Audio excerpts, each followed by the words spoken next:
21 जुलाई 2025 में भी आप देख रहे हैं ड्रीम F1 की जो प्लांट है वो मिर्चों से भरा हुआ है। मार्च के अंदर इन्होंने शिफ्ट किया था इसको। सबसे पहले आप बताएं कि ये जो ड्रीम F1 थी ये क्यों ऐसी हटके वैरायटी है बाकी वैरायटियों की निस्बत अगर हम कंपैरिजन करें तो? एक तो ये लॉन्ग टाइम तक चलने वाली वैरायटी है, ठीक है। दूसरा इसकी पैदावार दूसरी वैरायटी से काफ़ी ज़्यादा अच्छी बेहतर है, और इसके एक कलर का जो है बहुत इफेक्ट है कि ये मंडी में जाकर इसका कलर की वजह से इसकी सेल जो है दूसरी मिर्चों से ज़्यादा है।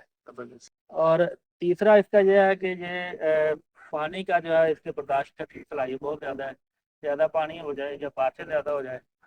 आपका बड़ा असर सलूक है यहाँ पे, हाँ। आप लोगों को चीजें रिकमेंड करते हैं, क्या रिकमेंड करेंगे ड्रीम F1 के बारे में? मैं तो पिछले साल से काफ़ी लोगों को रिकमेंड कर रहा हूँ कि यही लगानी है, मैं खुद भी लगाता हूँ।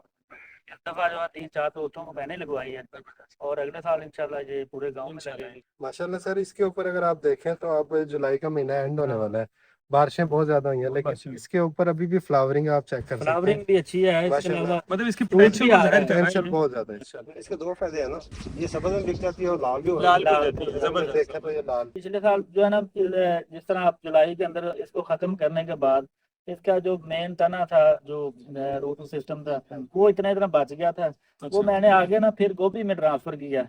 अच्छा, तो ये जो है था सितंबर में इसकी दोबारा फिर जो है दोबारा उसने उसकी शाखें निकलना शुरू हो गई। कोशिश ये थी कि आपको वीडियो जो है वो 1 मिनट में बता दी, लेकिन इसकी खसूसियात ऐसी हैं कि वो खत्म ही नहीं हो रही। इसी वजह से हम हमेशा कहते हैं green gold is the dream gold.